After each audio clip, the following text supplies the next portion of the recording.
Heidi ho, Arkansas Pilgrim here again with another unplanned woodworking video. Today I'm going to be starting on a Christmas present for my wife. I'm going to be making her a chest for keeping blankets in. We've had for quite a while a Hobby Lobby chest. It was kind of neat looking, but those they're not really all that well made, and I repaired it multiple times and we finally gave up on it. So I'm going to be making her a chest using box joints like I used in the Bee Supers video, and I'll put a link to it and I'll point to it. It's probably going to be here, but it may be here. I always seem to point to the wrong direction. Like those videos, I'm going to do this in a series, unlike the video that you people suffered through that was 30 minutes long plus for making those crates. Going to be doing a couple of new things with it. It needs to be different because this is larger than the Bee Supers I was making, so I'm going to have to do it differently. And another new thing that we're going to be doing differently is first time I'm going to do a screen recording. Let's go to that so I can show you the drawing or plans that I made for the chest so you can sort of see what it is I'm doing. Here is an old-fashioned mechanical drawing, as it used to be called, or drafting picture of the chest I'm going to build. Now I should probably learn how to use SketchUp.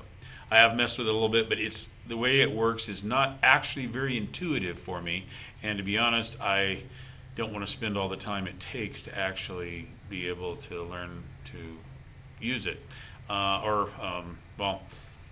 At least I don't want to do it right now because I don't have time before I have to have this Christmas present ready. So what I did is the old-fashioned, actually using Microsoft Publisher here, and what we see is there's a side view of it. Basically, it's going to be 4 pieces that are 5 inches wide. I've got a lot of this free wood I have that's 1 inch thick, and it looks kind of neat. But I'm going to trim it down to 5 inches wide, and my box joints are going to be 1 inch thick, or 1 inch. See, this is like the end piece, and this is the side piece. The box joints, like I did showed in my previous video, which I'll put a link to it somewhere in here, because I think they look really neat square. So I wanted to do them 1 inch. Box joints look really cool, kind of no matter what size you do them, but for some reason I got it stuck in my head to do it square, and it's actually causing me more problems, but hey, that's the way things usually work when I get an idea in my head. It's going to have a bottom piece here with little cutouts on the legs so it sits up off the ground. I'm going to have, I think, just a piece of 1/4 inch plywood as the bottom, which will be notched in there. The lid is going to be, you'll see, it's going to be 3 inches tall, and it'll be a little bit hollow, but it'll also have a piece of 1/4 inch plywood. I think I've got it sized as 1/4 inch. Let me see. Yeah, I've got it sized as 1/4 inch, and it'll be inset. Jeez, Microsoft Publisher telling me to save even though I haven't done anything. It's going to be inset from the top a little bit, so it can also be kind of used like a table. But I didn't want to cause myself a lot of problems by having to make a solid top like a pirate's chest. But the top's going to look like this, where basically you'll have a rim made from the pieces that make the chest, and then it'll be a little drop down, like you see right here. There'll be a little drop down, about a 1/2 inch or so, and then I've also got a little support there since it'll be underneath. So we have a fairly sturdy tabletop, and then it's going to be, as you can see, actually I drew it someplace. Yeah, there, 32 inches wide, which will give it 30 inches inside. 22 inches depth here, which will give it 20 inches, and it's also going to be a little over 20 inches deep, because this is going to be 20 inches, but we'll have another inch here, another couple inches there. So that's what it's going to look like in old-fashioned mechanical drawing terms.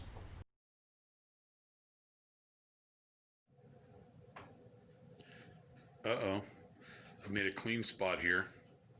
Now I've done it.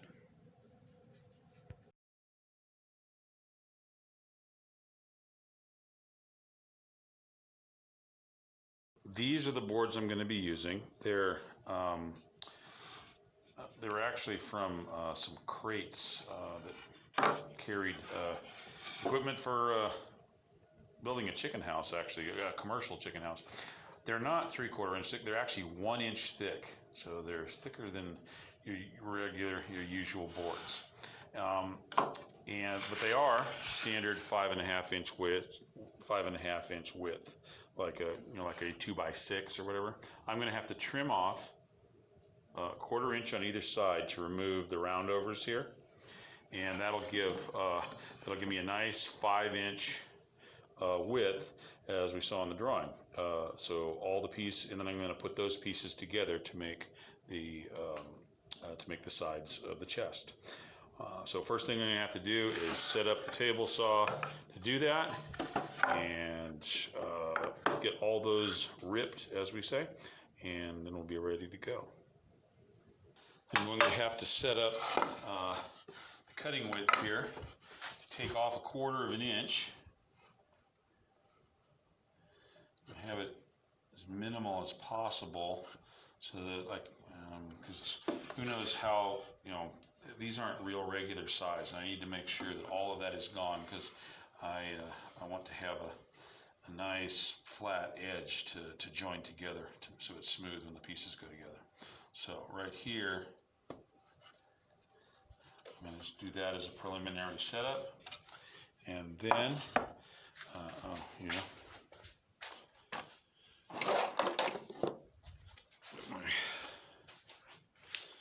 going to see what exactly the cutting width is there. That is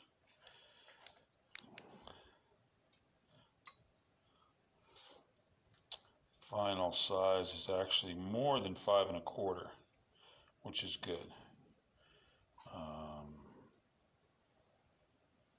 Let me do a test cut and see what it does. Now I'm going to make a test cut first on a piece of scrap. They're all the same size, but this is, it's got flaws and stuff that I can't use this piece. So I'm going to use this to do my first test cut. And obviously we need to use our safety equipment. Here we go.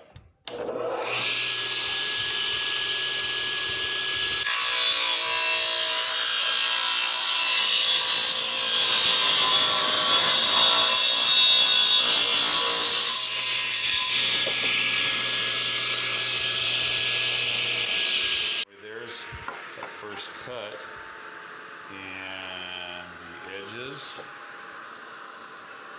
it seems to have removed the roundover. So I think that's going to be good. So I'm going to go ahead and cut the others. All right, now I'm going to use a piece that I already had that was trimmed actually right at 5 inches. I'm not sure what I used it for, but it was something left over from a previous project. But it's right at 5 inches, and I'm going to use it to set the width on the rip fence here. And the trick is,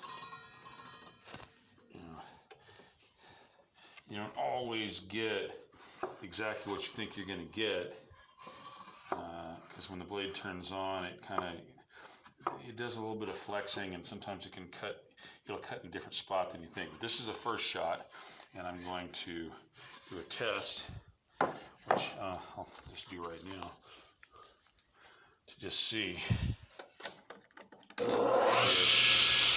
This was the first piece that I did originally.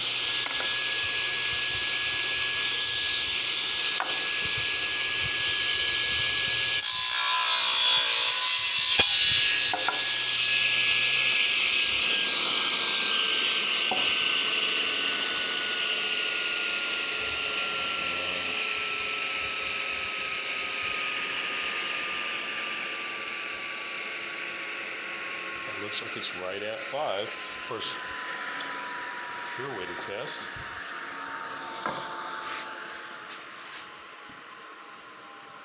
Put it, there we go. Get right up against and see. I can't imagine getting any closer than that with considering the quality of this table saw and my abilities.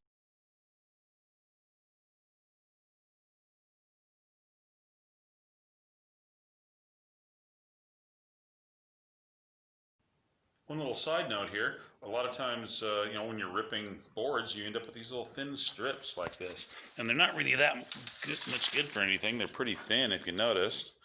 But some of them I keep around for using as shims. Sometimes you got to use a little spacer on something, so I keep a little bit.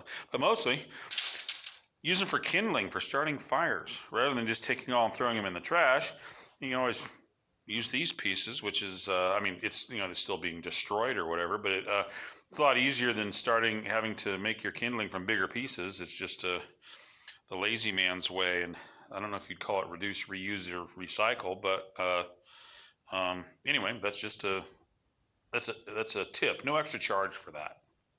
Now I've got all the boards ripped to size. I need 8 of each because there's 4 boards per side, and I've got a few extra